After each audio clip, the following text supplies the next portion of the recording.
The recent election of Cardinal Giorgia Bergoglio to the position of Pope Francis I was an unprecedented event the world has never before witnessed. It is the first time in history that a member of the Jesuit order has been elected to the highest position of the Roman Catholic Church. Reactions worldwide varied from jubilation to matter-of-fact acceptance to disinterest. These very reactions reveal appalling ignorance of the true nature of the Jesuit order. Widely regarded as a benevolent missionary order, known for its educational institutions, the Jesuit order, as the Society of Jesus is commonly known, has long played an incredibly influential, albeit secretive, role in the destinies of nations, organizations, and individuals.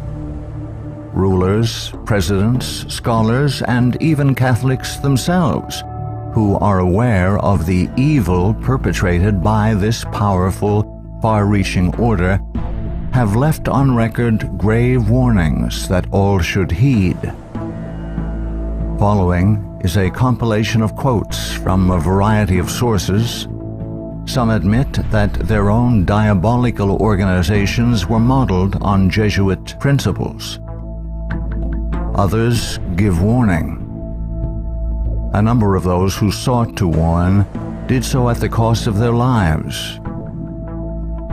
World's Last Chance would encourage all to carefully study the following material.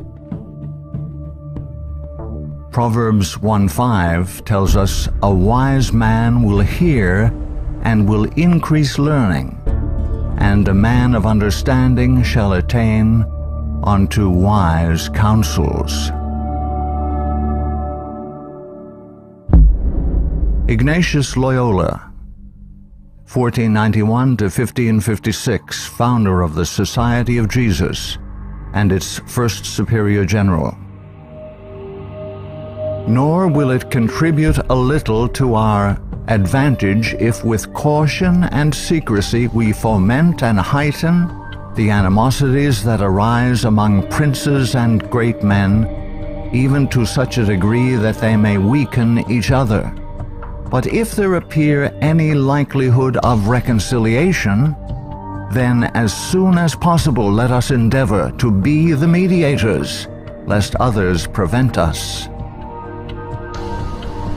Finally, let all with such artfulness gain the ascendant over princes, noblemen, and the magistrates of every place, that they may be ready at our beck, even to sacrifice their nearest relations and most intimate friends, when we say it is for our interest and advantage.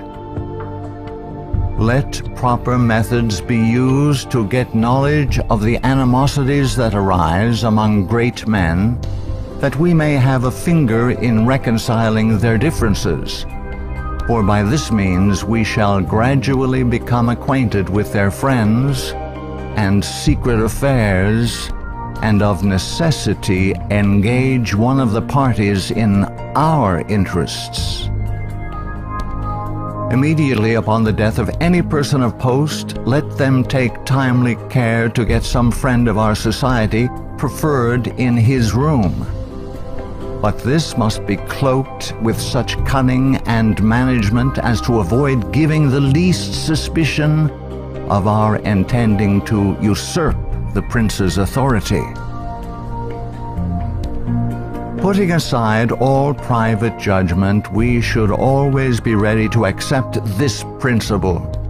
I will believe that the white I see is black, if the hierarchical church so defines it. Princes and persons of distinction everywhere must, by all means, be so managed that we may have their ear, and that will easily secure their hearts, by which way of proceeding all persons will become our creatures, and no one will dare to give the society the least disquiet, or opposition. Finally, the society must endeavor to effect this at least, that having gotten the favor and authority of princes, those who do not love them at least fear them. Paolo Sarpi, 1552 to 1623, a Venetian patriot, scholar, scientist, and church reformer. They are a public plague and the plague of the world. From the Jesuit colleges there never is sent a pupil obedient to his father, devoted to his country, loyal to his prince. Every species of vice finds its patronage in them. There is no perjury, nor sacrilege, nor parricide, nor incest, nor rapine, nor fraud, nor treason which cannot be masked as meritorious beneath the mantle of their dispensation. Muccio Vitelleschi, 1562 to 1645, 6th Superior General of the Society of Jesus. When sovereigns require a Jesuit's opinion on any subject, the Jesuit in question is to report the matter to his superior, who is to lay it before several Jesuits for discussion. The resolution formed after this consultation is supplied to the Jesuit, who has been consulted by the sovereign. Priest Antoine Arnaud, 1612 to 1694. Do you wish to excite troubles, to provoke revolution, to produce the total ruin of your country? Call in the Jesuits and build magnificent colleges for these hot-headed religionists. Suffer those audacious priests in their dictatorial and dogmatic tone to decide on affairs of state. Michelangelo Tamburini, 1648 to 1730, 14th Superior General of the Society of Jesus. See, sir, from this chamber I govern not only to Paris, but to China, not only to China, but to all the world, without anyone to know how I do it. Pope Clement XIV, 1705 to 1774. Following are Pope Clement XIV's words upon signing the bull of suppression and extinction of the Jesuits. A bull is the strongest legal document a pope can issue. The suppression is accomplished. I do not repent of it, having only resolved on it after examining and weighing everything, and because I thought it necessary for the Church. If it were not done, I would do it now. But this suppression will be my death. Pope Clement XIV knew the Jesuits very well and expected to die at their hands. He was correct. He was poisoned. A peasant woman was persuaded by means of a disguise to procure entrance into the Vatican and offered to the Pope a fig in which poison was concealed. Clement XIV was exceedingly fond of this fruit and ate it without hesitation. The same day the first symptoms of severe illness were observed, and to these rapidly succeeding violent inflammation of the bowels. He soon became convinced that he was poisoned and remarked, "Alas, I knew they would poison me, but I did not expect to die in so slow and cruel a manner." His terrible sufferings continued for several months. When he died, the poor victim, said Comenon, of the execrable Jesuits to which the Bishop of Pistoia, Scipio di Ricci, the nephew and heir of Jesuit General Ricci, fully agreed. Pope Pius VII, the Pope who restored the Society of Jesus. Soon after Pope Pius VII was released from Napoleon's prison in 1814, he quickly restored the Society of Jesus with the papal bull Sollicitudo Omnium Ecclesiarum. If any should again attempt to abolish it, the Society of Jesus, he would incur the indignation of Almighty God and of the holy apostles Peter and Paul. John Adams, 1735–1826, second President of the United States of America. In 1816, John Adams wrote to Thomas Jefferson, third President of the United States, regarding the restoration of the Society of Jesus. My history of the Jesuits is not eloquently written, but it is supported by unquestionable authorities, is very particular and very horrible. Their restoration is indeed a step toward darkness, cruelty, perfidy, despotism, death. I do not like the appearance of the Jesuits. If ever there were a body of men who merited eternal damnation on earth and in hell, it is this Society of Loyola's. Shall we not have regular swarms of them here, in as many disguises as only a king of the gypsies can assume, dressed as painters, publishers, writers, and schoolmasters? If ever there was a body of men who merited eternal damnation on earth and in hell, it is this Society of Loyola's. We are compelled by our system to offer them asylum. Napoleon Bonaparte, 1769–1821, Emperor of the French. The Jesuits are a military organization, not a religious order. Their chief is a general of an army, not the mere father abbot of a monastery. And the aim of this organization is power. Power in its most despotic exercise. Absolute power, universal power, power to control the world by the volition of a single man. Jesuitism is the most absolute of despotisms, and at the same time the greatest and most enormous of abuses. The general of the Jesuits insists on being master sovereign over the sovereign. Wherever the Jesuits are admitted, they will be masters, cost what it may. Their society is by nature dictatorial, and therefore it is the irreconcilable enemy of all constituted authority.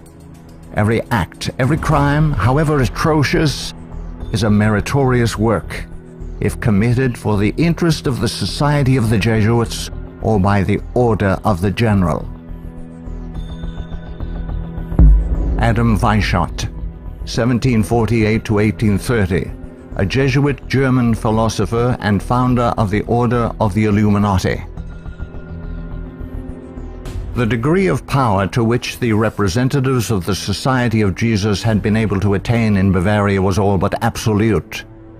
Members of the order were the confessors and preceptors of the electors, hence they had a direct influence upon the policies of government.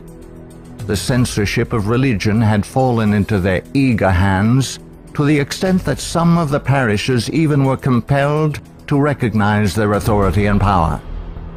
To exterminate all Protestant influence and to render the Catholic establishment complete, they had taken possession of the instruments of public education.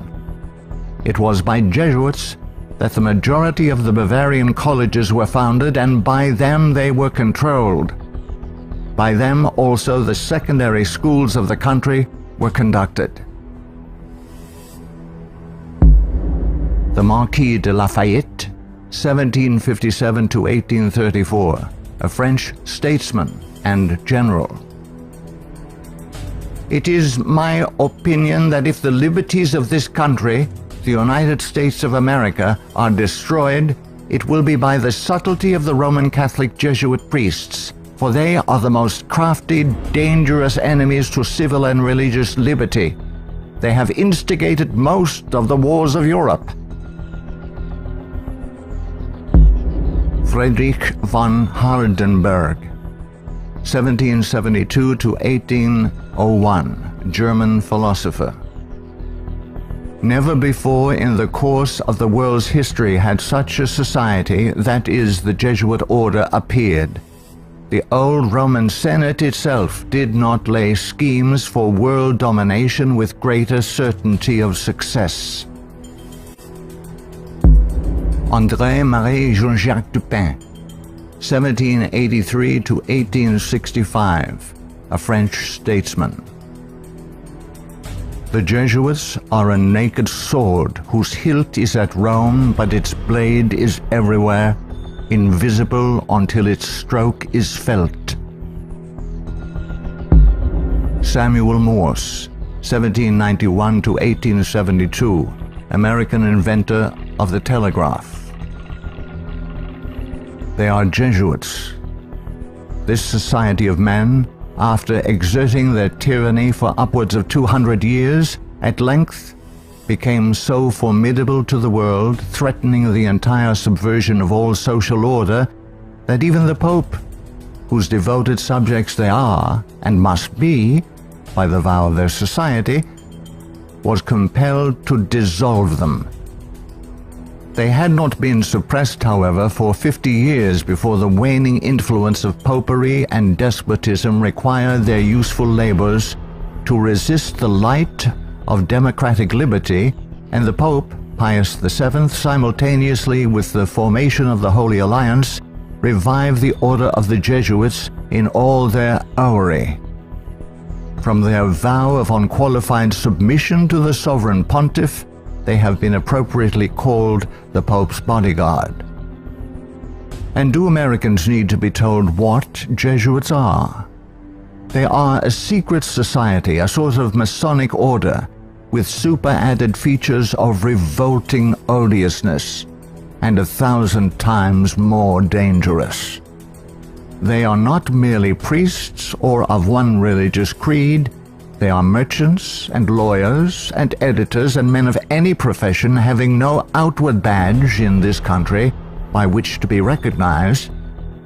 They are about in all your society. They can assume any character, that of angels of light or ministers of darkness, to accomplish their one great end, the service upon which they are sent, whatever that service may be. They are all educated men, prepared and sworn to start at any moment and in any direction, and for any service, commanded by the general of their order, bound to no family, community, or country by the ordinary ties which bind men, and sold for life to the cause of the Roman pontiff. And who are these agents? They are for the most part Jesuits, an ecclesiastical order proverbial through the world for cunning, duplicity, and total want of moral principle, an order so skilled in all the arts of deception that even in Catholic countries, in Italy itself, it became intolerable and the people required its suppression. Orestes Augustus Brownson, 1803 to 1876, New England intellectual and activist, preacher, labor organizer, and noted Catholic convert and writer. Undoubtedly, it is the intention of the Pope to possess this country, America. In this intention, he is aided by the Jesuits and all the Catholic prelates and priests. If the Catholic Church becomes predominant here, Protestants will all be exterminated. Abraham Lincoln, 1809 to 1865, 16th President of the United States of America. This war, the American Civil War, 1860 to 1865, would never have been possible without the sinister influence of the Jesuits. We owe it to popery that we now see our land reddened with the blood of her noblest sons.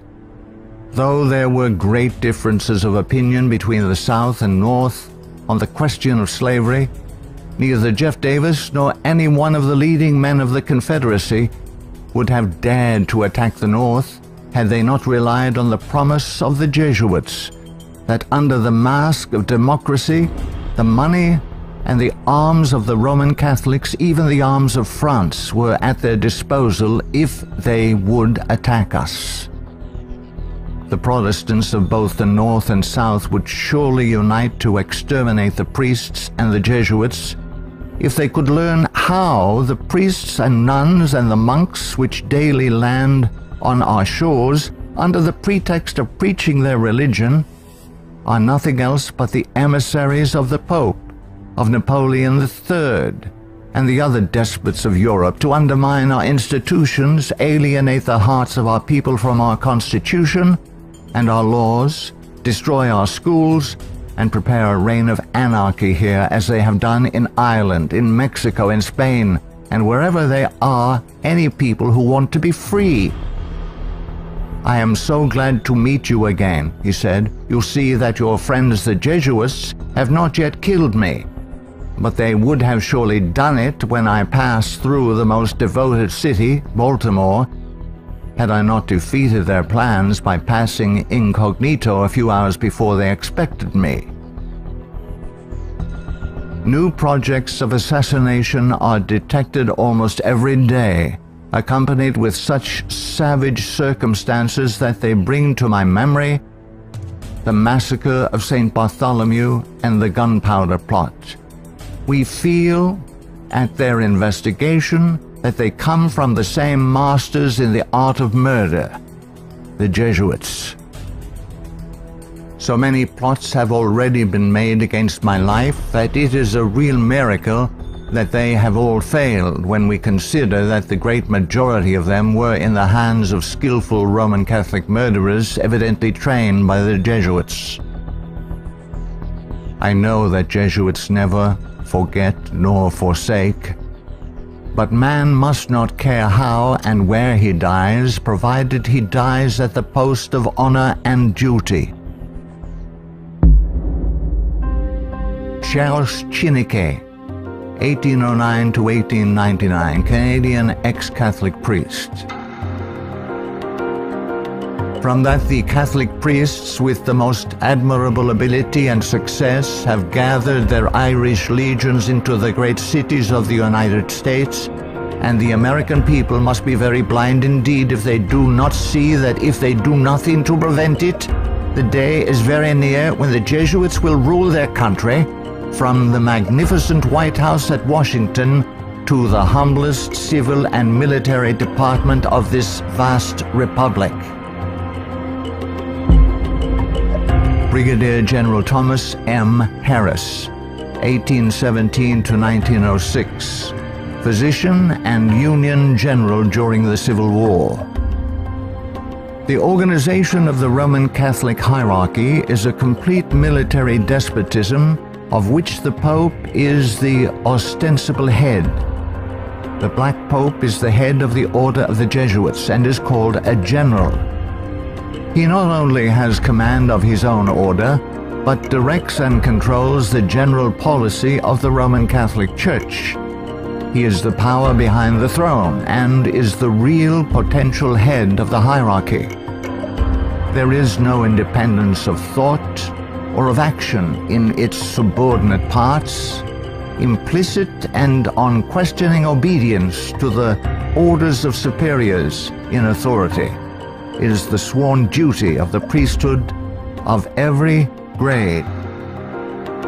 It would seem that the Jesuits had had it in mind from the beginning of the war, the American Civil War of 1861 to 1865, to find an occasion for the taking off, that is the assassination, of Mr. Abraham Lincoln.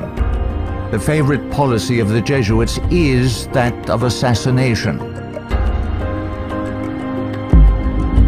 Fyodor Dostoevsky, 1821 to 1881, famous Russian novelist. The Jesuits are simply the Roman army for the earthly sovereignty of the world in the future, with the Pontiff of Rome for emperor. That's their ideal. It's simple lust of power, of filthy earthly gain, of domination, something like a universal serfdom with them as masters. That's all they stand for. They don't even believe in God, perhaps. Margaret F. Cusick, 1829 to 1899, converted nun of Kenmare. The great idea of the Jesuit has always been a universal spiritual and temporal monarchy in which the Jesuit should reign supreme. England has always been the place desired for the base of operations necessary for this end. Hence the blood, the tears shed, and the schemes undertaken in this country by the Jesuit. He has by no means ended his efforts for the subjugation of the world to Rome through England. When the Jesuit is expelled from one place, he is not slow to find another. France may reject him, not without cause, but England opens her arms to him. Catholic Italy may deprive him of the glories of his once famous home in the Jesuit, but America opens her doors to him. He is the wandering Jew of the Romish Church. He is followed by the execrations of those by whom he was once beloved until they discovered his iniquities. Charles Haddon Spurgeon, 1834 to 1892, British, particular Baptist preacher known as the Prince of Preachers. Our ancient enemies have small belief in our common sense if they imagine that we shall ever be able to trust them, after having so often beheld the depths of Jesuitical cunning and duplicity. The sooner we let certain archbishops and cardinals know that we are aware of their designs and will in nothing cooperate with them, the better for us and our country. Of course, we shall be howled at as bigots, but we can afford to smile at that cry when it comes from the church which invented the Inquisition. No peace with Rome is the motto of reason as well as of religion. Richard W. Thompson, 1809 to 1900, Secretary of the Navy, United States of America. The Jesuits are the deadly enemies of civil and religious liberty.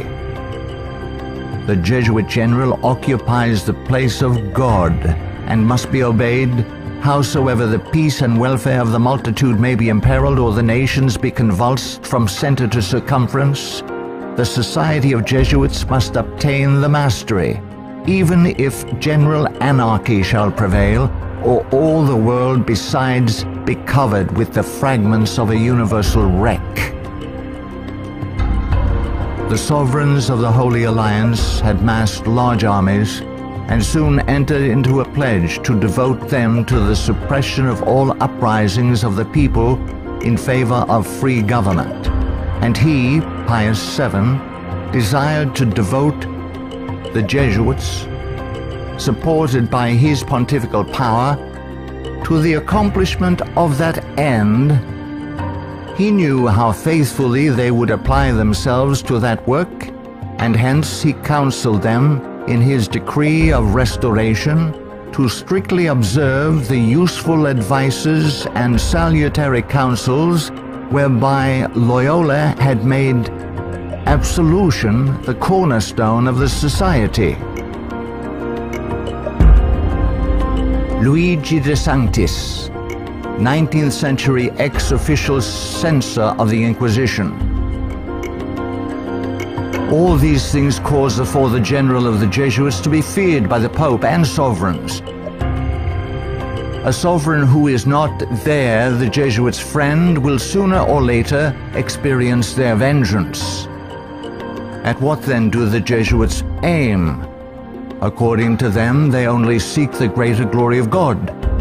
But if you examine the facts, you will find that they aim at universal dominion alone. They have rendered themselves indispensable to the Pope, who without them could not exist, because Catholicism is identified with them. They have rendered themselves indispensable to governors and hold revolutions in their hands. And in this way, either under one name or another, it is they who rule the world. He who thinks he knows the Jesuits by having read all the books that were written in the past century, the 18th century, to unmask them would be grossly deceived. The Jesuitism of that day was an open war against the gospel and society. The Jesuitism of the present is a slow but contagious and deadly disease which secretly insinuates itself. It is a poison taken under the name of medicine. G. B. Nicolini, Italian ex-Catholic, in 1854 published the finest Italian history of the Jesuits in existence. Take the Jesuit for what he ought or appears to be, and you commit the greatest of blunders. Draw the character after what the Jesuit seems to be in London, you will not recognize your portrait in the Jesuit of Rome. The Jesuit is the man of circumstances. Despotic in Spain, constitutional in England, republican in Paraguay, bigot in Rome, idolater in India. He shall assume and act out in his own person, with admirable flexibility, all those different features by which men are usually to be distinguished from each other. He will accompany the gay women of the world to the theater and will share in the excesses of the debauchee. With solemn countenance he will take his place by the side of the religious man at church, and he will revel in the tavern with the glutton and the sot. He dresses in all garbs, speaks all languages, knows all customs, is present everywhere, though nowhere recognized, and all this, it should seem, O monstrous blasphemy, for the greater glory of God, ad majorum Dei gloriam. The members of the society are divided into 4 classes: the professed, coadjutors, scholars, and novices. There is also a secret 5th class known only to the general and a few faithful Jesuits, which perhaps more than any other contributes to the dreaded and mysterious power of the order.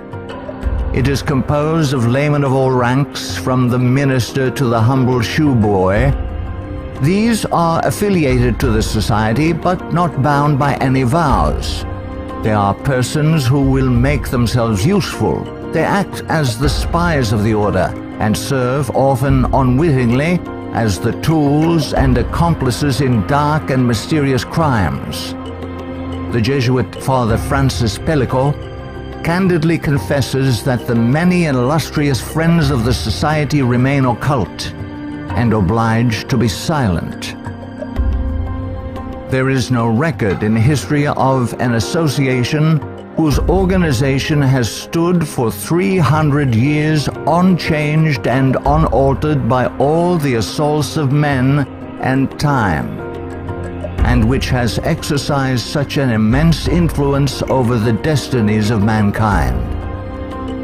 The ends justify the means is his favorite maxim, and as his only end, as we have shown, is the order, at its bidding, the Jesuit is ready to commit any crime whatsoever.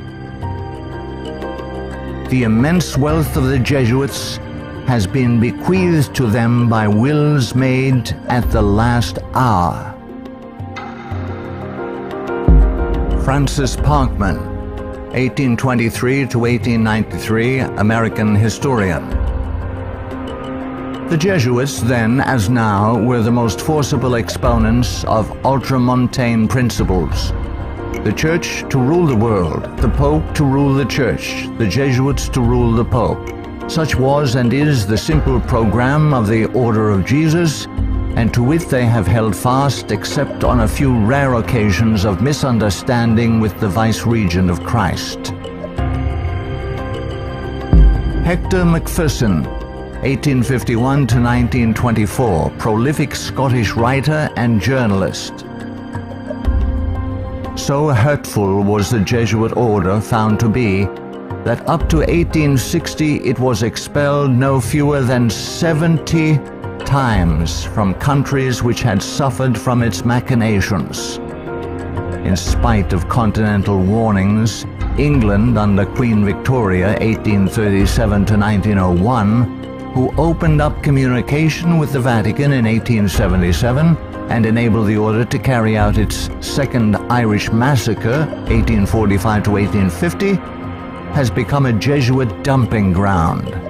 Those whom other countries have found from sad experience to be enemies, Britain allows to land on her shores and to carry on, unmolested, their work of iniquity. We are carrying toleration to excess, and unless there is a change of policy, this nation will one day pay a heavy penalty. Father Jeremy J. Crowley, 1861 to 1927, American ex-Catholic priest. All through the Middle Ages and the Renaissance period, the popes kept Italy in turmoil and bloodshed for their own family and territorial advantages, and they kept all Europe in turmoil for 2 centuries after the Reformation, in fact, just as long as they could in the wars of religion. Their whole policy is based on stirring up hatred and promoting conflicts from which they hope to draw worldly advantage. Popes and their Jesuitical agents have been and are the instigators of wars, and while the world is having real pain, Rome is having champagne. The Jesuit Superior General is at the head of this black and mute militia which thinks, wills, acts, obeys as the passive instrument of his designs. Their whole life must have but one aim: the advancement of the Jesuit order to which they are attached. How long shall the Roman Catholic hierarchy play the people for fools? Shall the government be of the people, for the people, and by the people, or by the Pope? Let's not let the Pope of Rome name our president for us. Lovers of your country, beware of Jesuitical intrigues, the political power of Romanism, and the honeyed words of politicians reaching after the presidency. Ellen G. White, 1827 to 1915, prolific author and American Christian pioneer. Jesuitism inspired its followers with fanaticism. There was no crime too great for them to commit, no deception too base for them to practice, no disguise too difficult for them to assume. It was a fundamental principle of the order that the end justifies the means. By this code, lying, theft, perjury, assassination were not only pardonable but commendable when they serve the interests of the Church. Under various disguises, the Jesuits worked their way into offices of state, climbing up to be the counselors of kings and shaping the policy of nations. Edmund Ronan, 1832 to 1911, former Freemason who served as both secretary and master of Keystone Lodge. The religion of Masonry is a system of absolute despotism, and like that of Rome, demands a blind, unquestioning obedience to all its laws, rules, and edicts, whether right or wrong.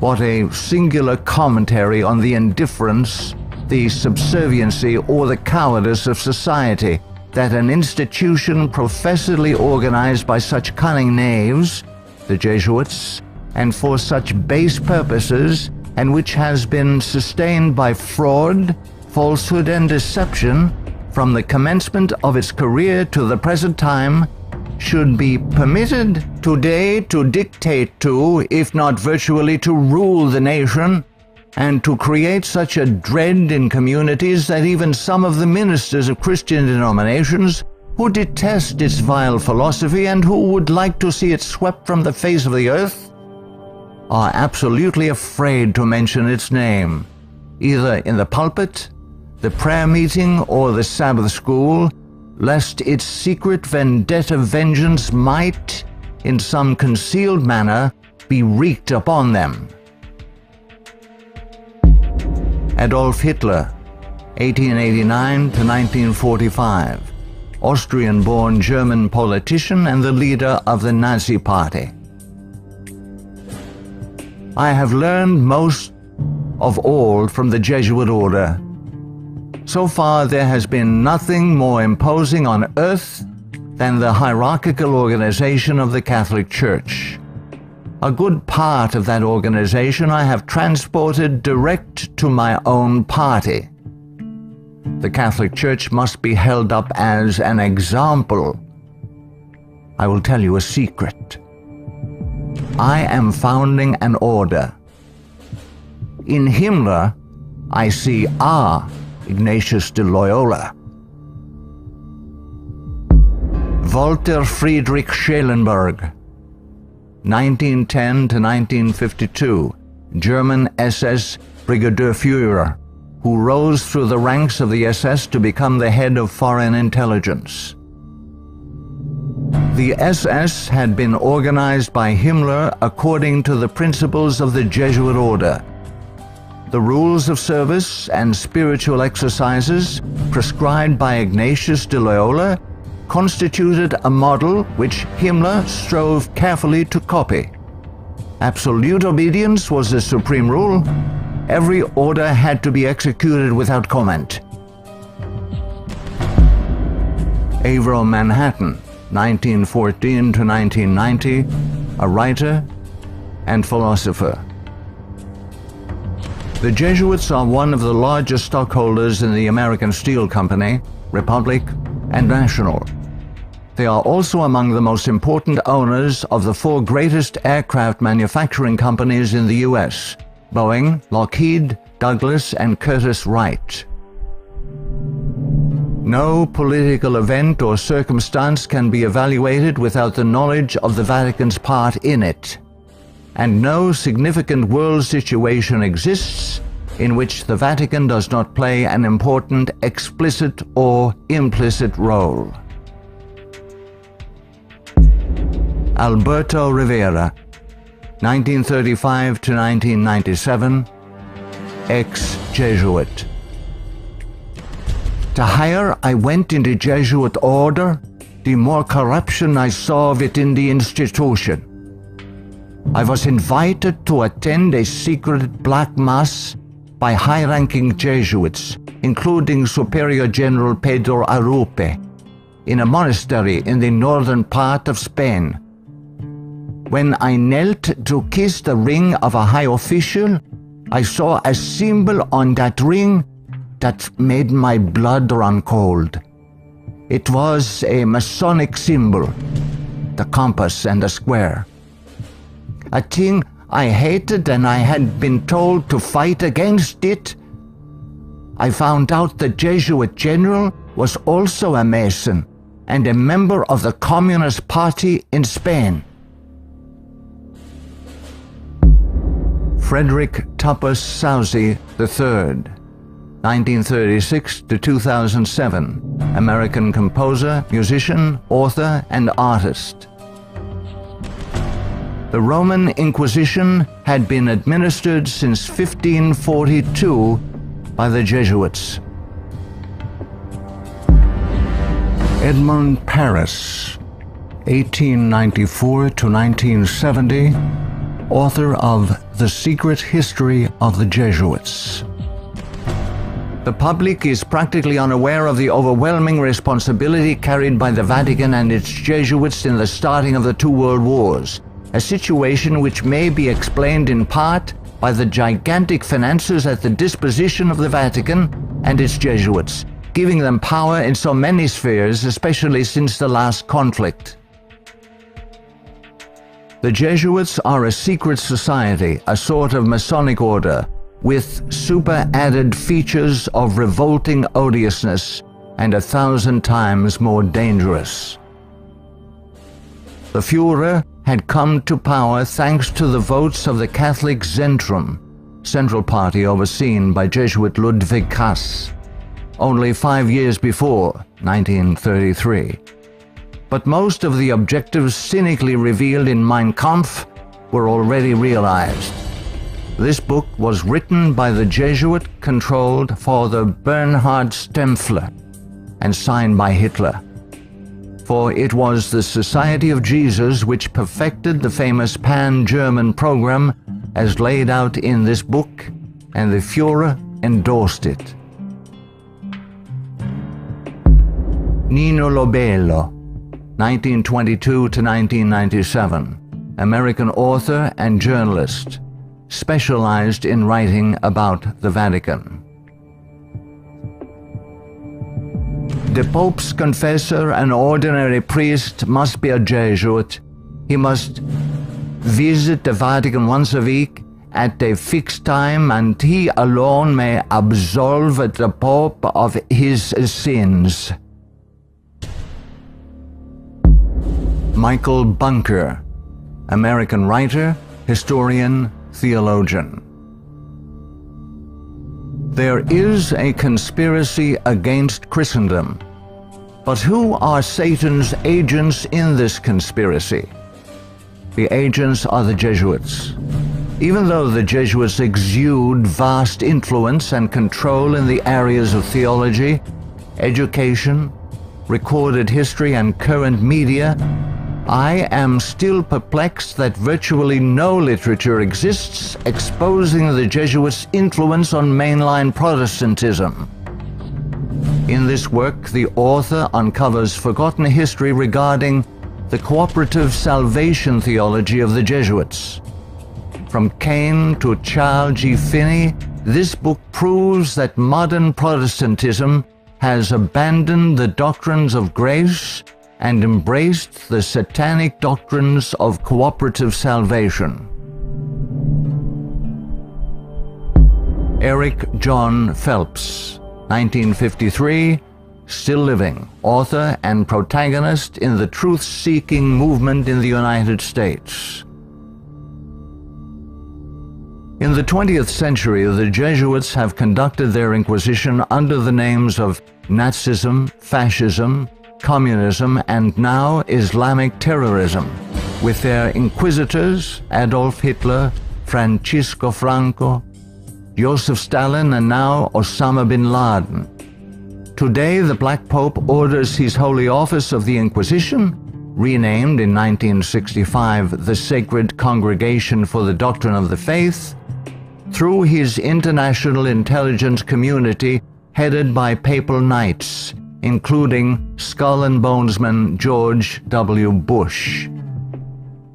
To the abhorrent Jesuit doctrine of regicide, the killing of kings, we must now direct our attention that we may understand an established policy calculated to obtain or maintain the mastery of all nations following well-planned assassinations. In the past, the order's assassins were either Jesuits, like Jacques Clement, or killers easily connected to the influence of the company, men like John Wilkes Booth. Today, these professional terminators are cleverly distanced from their Masonic master, the Black Pope, and given deceptive titles by the Pope's internationally controlled press corps, jurists, and historians. Such titles as anarchists, nihilists, rogue agents within intelligence agencies, or just lone nut assassins. Sometimes these individuals in fact do the killing, Consciously and unconsciously, as do the programmed Manchurian candidates, they sacrifice themselves, die in the act, or are punished for their crimes. Created by Loyola in 1534 and sanctioned by Paul III in 1540, in seeking to destroy the Protestant Reformation and restore the Dark Ages with the White Pope exercising his temporal power as the universal monarch of the world, authored the 25 sessions of the Council of Trent, 1545 to 1563, and established themselves as the confessors and advisors of the monarchs of Europe, promoting absolute monarchical despotisms through which they ignited monstrous wars characterized by pitiless massacres of Protestants and innocents, such as the Dutch Revolution, 1568 to 1648, the 30 Years' War, 1618 to 1648, the Puritan Revolution, 1644 to 1653, the 7 Years, French Indian War, 1754 to 1763. While oppressing and weakening the peoples of the nations and the Semitic Hebrew Jewish race with the Holy Office of the Inquisition, aided by the Knights of Malta and later Scottish Rite Freemasonry from 1540 to 1773, we as God's people in 14th Amendment America have received the Lord Jesus Christ as our personal Savior according to His blessed gospel set forth in His infallible Holy Scriptures. The authorized King James Version of 1611, must repent of our personal and national sins. Then we must forsake them. Some of those sins are: 1. Permitting the army of the Black Pope, the company of the Society of Jesus, to exist, mightily prosper, and absolutely control the government of the United States through its Council on Foreign Relations within our borders. 2. Believing the Jesuit-controlled American press, which has continually lied and deceived us throughout the 20th century. 3. Permitting the Jesuits' Federal Reserve banking system and United Nations to exist within our borders, as these two bodies have successfully destroyed popular liberty, liberalism, and the national sovereignty of every nation in the world pursuant to the purposes of the Jesuits' Holy Alliance. 4. Waiving our Fourth and Fifth Amendment rights secured by the declaratory and restrictive clauses of the Bill of Rights at the insistence of the Baptists of Virginia, and so dearly paid for with torrents of blood by our Protestant forefathers, through filing our confessions every April 15th, paying the heavy and progressive communist income tax, thereby financing a multitude of sins. 5. Permitting the drafting, vaccinating, and sending of our sons abroad to fight the Pope's foreign wars, such as the war in Vietnam and the recent wars in Serbia, Iraq, and now Afghanistan, resulting in the further destruction of American liberals and foreign heretics so condemned by the Jesuits' Council of Trent. 6. Permitting the Jesuits in control of the government of the American Empire to use our military and financial might to enthrone dictators around the world whose first allegiance is to Rome, thereby restoring the temporal power of the Jesuits, infallible Pope, returning the world to the Dark Ages. 7. Consenting to the Jesuits' Supreme Court decisions in removing the Protestant Bible and prayer from the bulwark of American liberty so hated by the Jesuits, the public school system. 8. Consenting to the immigration of millions of Roman Catholics and pagan persons of color whose loyalty to the Pope or their own race, religion, and nationality is greater than their loyalty to our Protestant constitution and Republican form of government, thereby creating a multitude of agitations justifying more centralization of power in Washington, D.C., and through amalgamation, the Africanization of the American white Celtic Anglo-Saxon race, being historically the greatest enemy of the Jesuit order, especially its Bible-believing Protestants and Baptists, as intended by the Company of Jesus pursuant to its Jesuit oath. 9. Consenting to the Jesuit Supreme Court's several decisions of forced integration, resulting in the destruction of both the white and black races through amalgamation, as the exchange of viruses, bacteria, and parasites, unique to each race, creates powerful combinations in the offspring, producing a non-resistant, weak, and sterile population within 5 generations. 10. Consenting to the Jesuit Supreme Court's decision of legalized abortion, resulting in the mass murder of unborn babies, polluting the land with innocent blood, ultimately collapsing the Ponzi scheme called the Social Security system, justifying mass murder of the elderly by the coming fascist dictator, provoking the Lord against us to consume us, until there be no remnant nor escaping in the land, by means of a massive military invasion composed of a coalition of nations, cleansing the land with the blood of unrepentant and unforgiven American murderers. 11.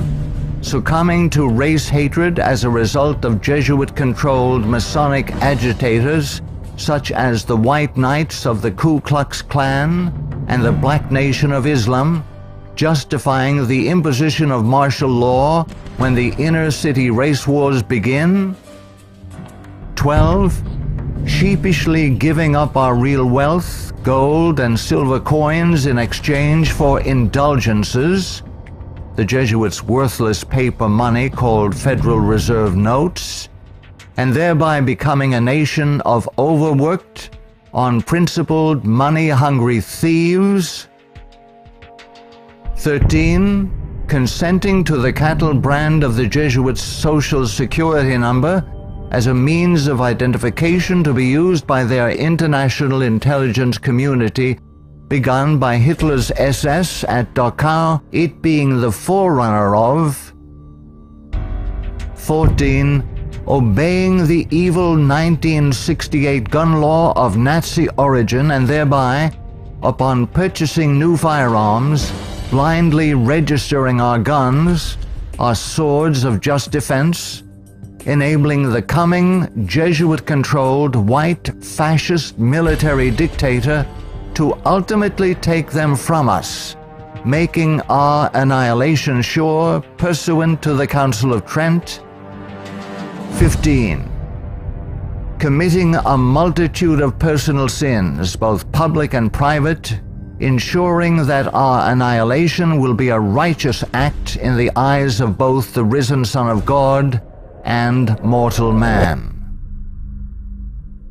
Far from being the benevolent educational missionary society many view the Society of Jesus as being, the Jesuit order is responsible for some of the most heinous acts in recorded history.